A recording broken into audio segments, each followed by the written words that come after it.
Hey guys, it's Holly here once again, and today I'm here to discuss my thoughts on Lover at Last by J.R. Ward. This is the 11th book in her Black Dagger Brotherhood series, and it is an adult paranormal romance. For those of you who do not know, the Black Dagger Brotherhood series is about a race of warrior vampires, and each book focuses on one member of the Brotherhood and their mate. This time around, the focus is on Blay and Quinn.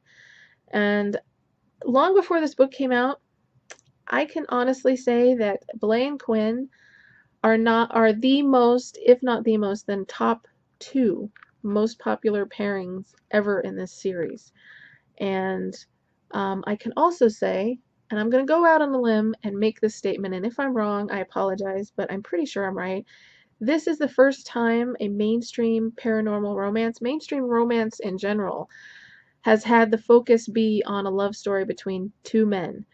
And I, for one, think that it is fantastic, and it is about damn time. Yeah, okay. So, to say that the expectations and anticipation for this book were astronomical is not an exaggeration. This book is pretty much 6 years in the making. For the longest time, J.R. Ward said that she wanted to tell Blay and Quinn's story, but that she was going to have to do it in a novella because her publisher was very skittish about publishing a full book about two men, about a love story between two men. So when she made the announcement last year that she was going back on that statement and she was in fact going to be publishing a full-on book about Blay and Quinn, the excitement of the Quay fans just kind of erupted, and the excitement and anticipation has just gotten more and more insane over the last year. So the expectations were just through the roof, and honestly, considering how high the expectations were, I think it was impossible for her to please all of the fans. Having said that, this book was fantastic. I think she handled the subject matter in a very, very good way, and a way that stayed true to the series and stayed true to the characters. And I did have some problems with the book. I'm not going to lie. It was not perfect by any stretch of the imagination, but it was still a wonderful, wonderful book. And I, for one, am extremely pleased and extremely proud to call myself a Quay fangirl. So there you go. So I'm just going to focus on the negatives at the beginning of this, just the things that kind of bugged me. J.R. Ward has, in the past, in her earlier books, been criticized for spending a lot of time focusing on the bad guys. The bad guys in these books are this group of vampire hunters called the Lessers, who are these pasty white, sort of inhuman immortals who smell like baby powder. It sounds really ridiculous. If you haven't read the books, I understand.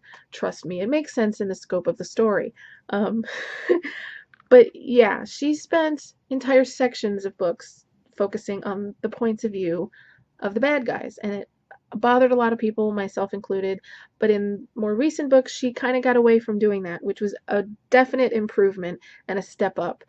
Unfortunately, in this book, she kind of went back a little bit on that and focused not so much on the Lessers, but other people perceived to be bad guys, which I kind of think were pages that could have been devoted to other things. There's this character named Assail, who was introduced in the last book, but for the life of me, I did not remember him at all. I had to go back and figure out who he was. He is a drug dealer and sort of a carbon copy, or a wannabe carbon copy, of another character called Revenge, who had a book a few years ago. And there was this whole side plot involving him and this girl who was originally sent to kill him. And she's a thief and a mercenary and really, really annoying. And I did not really want to read about them, to be honest. So every time I would start a chapter and I would see their names, I would kind of roll my eyes and be like, okay, how long do I have to wait before we get back to Blay and Quinn? Or how long do I have to wait before we go and start talking about the other brothers? Now, speaking of that, something else that J.R. Ward's series is known for is, going back and revisiting characters from previous books and spending time with them and finding out what they're up to.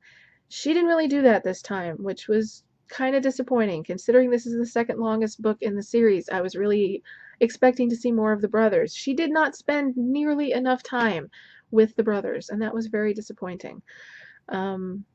Yeah, I mean, there were certain characters that weren't even mentioned in this book, which was kind of sad. But if you've read the books, you know just how enormous this world is and how many characters there are, so it's kind of understandable that she couldn't fit in everyone.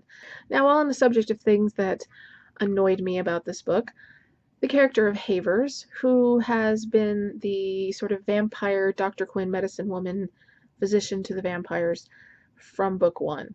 Never liked his character. His character's always been very whiny and just irritating, and yeah, they kind of have the whole medical field covered with Jane and Manny and Elena, so they don't really need Havers anymore. I don't know why he always pops up in every book, but he popped up in this one and he did something that was so terrible that I went from just wanting to smack him around a little bit to wanting to have him dragged out in the middle of the afternoon so he could burn up in the sun.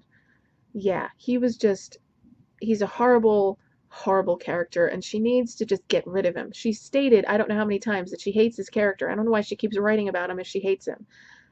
Yeah, anyway. And here's just a random thought. I'm just going to throw this out there, and this will mean nothing to anybody who's never read the series, but Jane. Are we just supposed to forget that she's a ghost? Are we supposed to forget that she's dead? I mean, they don't mention the fact that she's a ghost anymore. They don't mention the fact that she's like, you can see through her.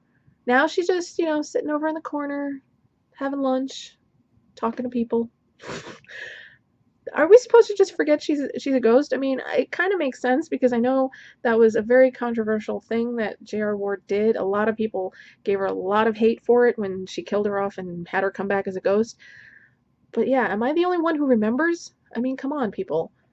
It just seemed really weird that they were just talking about her like she was a normal person and not just, you can't just walk through her. Whatever. Anyway, moving on to Blay and Quinn's relationship. Personally, I think J.R. Ward did a phenomenal job. From the very beginning, Quinn has been sort of out in front. He's been the badass, tough guy, and Blay has sort of been in his shadow. I think Blay really came into his own in this book. He became a man in a lot of ways, and he was the alpha dog a lot of the time, and I liked seeing that side of him. And having said that, I will say, hands down, the star of this book was Quinn. He is the heart and soul of this story. I love his character. I have loved him from the first moment he appeared on the page, and he was born into a very, very rich family, and the rich society in this world is called the Glymera, and they are all about appearances. And Quinn was born with mismatched eyes. He has one blue and one green eye, and nobody knows why he was born that way. But because of it, he was considered defective by his family, and he was ostracized. He was kicked out of his family and had nowhere to go. And not only was he kicked out, he was attacked by what they called an honor guard for bringing shame to his family, and he was almost killed. And the things that he has had to go throughout the series has just been insane. J.R. Ward is very much known for having very descriptive love scenes. And I have read male stories before, so I knew what to expect. Unlike some people who are kind of wandering around very shell-shocked right now, which I find kind of amusing, but that's a different story for a different time. I have got to say, all of the love scenes were pretty damn intense, especially the first one. Yeah, I'm trying to be as spoiler-free as possible, but there was some furniture breaking, and I was sitting on a couch with my mouth hanging open like, oh my God. And considering the fact that a lot of people, including myself, were really worried that because it was about two men, that she was going to sort of water down things a little bit to make the publishers happy.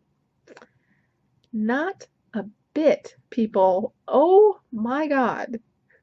Oh my God. Yeah, just wow. I don't know if it was because of the buildup, because it's been so long and we've just been waiting for these two, to get together, but holy guacamole, people. Yeah, I am proud of her. I am damn proud of her because If you saw her in real life, like in interviews, she's very seemingly very quiet and kind of reserved, and in reality, she's this white girl who loves rap music, and she writes these really descriptive sex scenes, and I am proud of her. Good job, J.R. Ward. You're not watching this video, I know it, but good job. I am proud of you. You go, girl. Yeah. Internet version of the high five right there. I loved the book. Like I said, I obviously had issues with certain things, but you know what?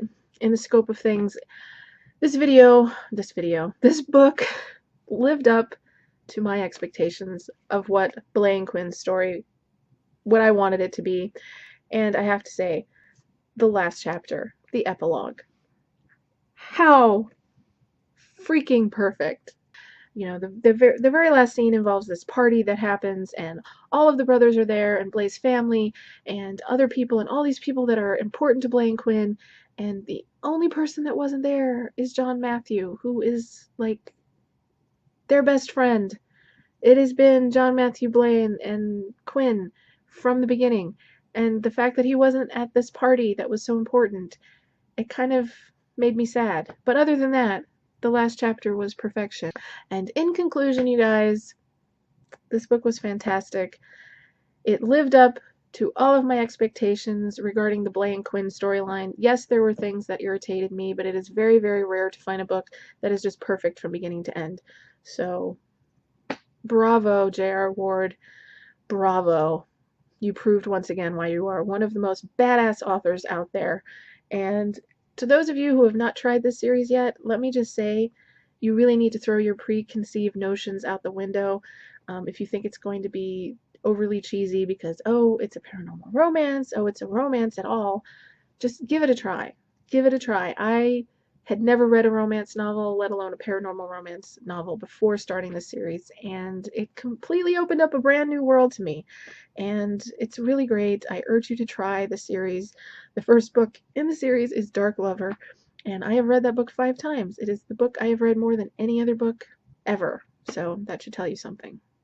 So yeah, this book is firmly in my 6-star shelf on Goodreads. Fantastic, wonderful, so incredibly happy with Blay and Quinn's story. So that's about it.